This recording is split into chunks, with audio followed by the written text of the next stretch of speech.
بسم اللہ الرحمن الرحیم۔ السلام علیکم ورحمۃ اللہ وبرکاتہ۔ ناظرین، مسلمانوں کو پھر ایک بار خوشی کے موقع پر رلا دیا گیا، ایک بار پھر مسلمانوں کے دلوں میں چھرا گھونپ دیا گیا۔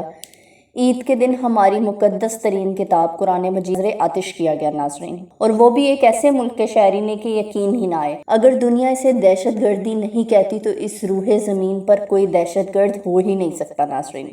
آپ کو یہ بھی بتائیں گے کہ لبرل اور سیکولر ممالک کیوں قرآن کی بے حرمتی کو قانون کی شکل دینا چاہتی ہے، یعنی یہ گھنونی سازش کیوں رچائی جا رہی ہے کہ قرآن کو دیگر کتابوں کے برابر قرار دیا جائے، اور اس ویڈیو میں ہم آپ کو ساری تفصیلات بتائیں گے۔ ناظرین، اب میں آپ پر یہ اشکار کرنا چاہوں گی کہ اس گھنونی سازش کے پیچھے یہ گھٹیا سوچ کس کی ہے کہ آج کل پوری دنیا کے مسلمانوں کے مابین تفرقہ ڈالنے کی کوشش کی جا رہی ہے، لیکن اللہ تعالیٰ کی شان دیکھیں کہ دنیا بھر کے مسلمان ایک ہو رہے ہیں۔ سعودی عرب، ترکی، ایران، عراق، جتنے بھی مسلم ممالک ہیں جن میں پاکستان، افغانستان وغیرہ، ان سب کو آپس میں لڑانے کی کوششیں کی جا رہی ہیں، لیکن کچھ نہیں بن سکا اس بارے میں، اور یہ سارے ممالک مزید مضبوط ہو گئے، ان کے تعلقات بھی پہلے سے بہتر ہو گئے ہیں۔ ناظرین، لبرل مفکرین اس کی وجوہات جاننے کے لیے بیٹھے تو انہیں معلوم ہوا کہ مسلمانوں کو ایک کرنے والی چیز قرآن ہے، اور اسی کلام مقدس کی بنا پر ساری دنیا کے مسلمان آپس میں جڑے ہوئے ہیں۔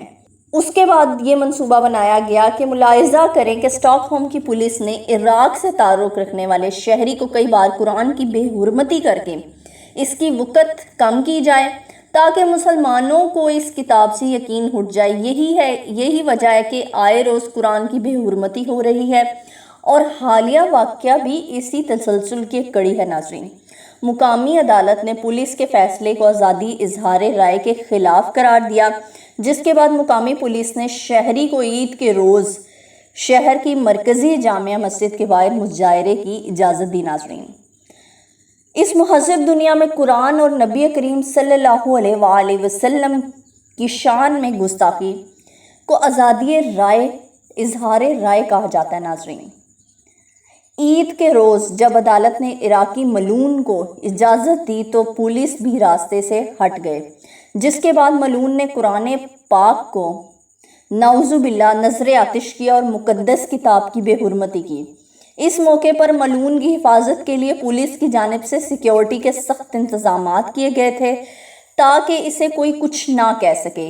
ناظرین، اس دوران قرآن پاک کی بے حرمتی کے خلاف وہاں موجود مسلمانوں نے شدید احتجاج کیا اور اللہ اکبر کے نعرے لگائے۔ ایک مسلمان نے فرط جذبات میں آ کر ملعون کو پتھر بھی مارے، لیکن پولیس نے اس کو پتھر پھینکنے کے الزام میں گرفتار کر لیا۔ سوشل میڈیا پر شیئر کی جانے والی ویڈیوز میں درجنوں مظاہرین کو بغداد میں موجود سویڈن میں دائیں بازو کے اسلام مخالف انتہا پسندوں نے قرآن پاک کو نذر آتش کیا تھا، جس کے بعد بڑے پیمانے پر مظاہرے پھوٹ پڑے تھے۔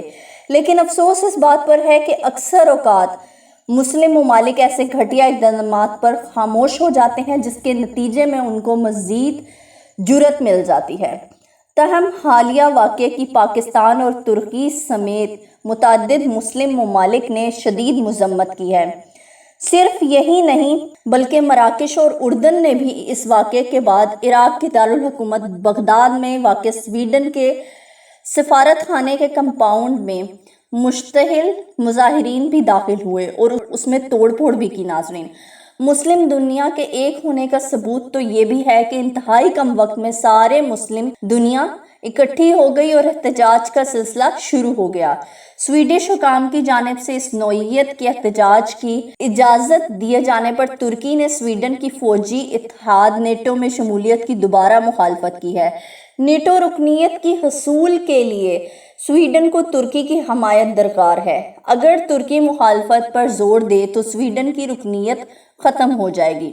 ایک طرف دنیا بھر کے مسلمان کعبے کے گرد طواف میں مصروف تھے تو دوسری طرف یہ گھٹیا عمل دہرایا جا رہا تھا۔ اس واقعے کے تقریباً 200 اپنی عینی شاہدین کے مطابق مسجد کے باہر موجود دو مظاہرین میں سے ایک نے قرآن کے نسخے کو پھاڑا اور مقدس اور آگ کی بے حرمتی کی کرنے کے بعد انہیں نذر آتش کیا، جبکہ اس دوران دوسرا شخص میگا فون پر مظاہرہ کرنے والے کی بات کا ترجمہ کر رہا تھا۔ ناظرین، اس واقعے میں ملوث شخص سلوان مومکا نے امریکی نیوز چینل CNN کو بتایا کہ وہ 5 سال قبل عراق سے سویڈن آئے اور ان کے پاس سویڈن کی شہریت ہے۔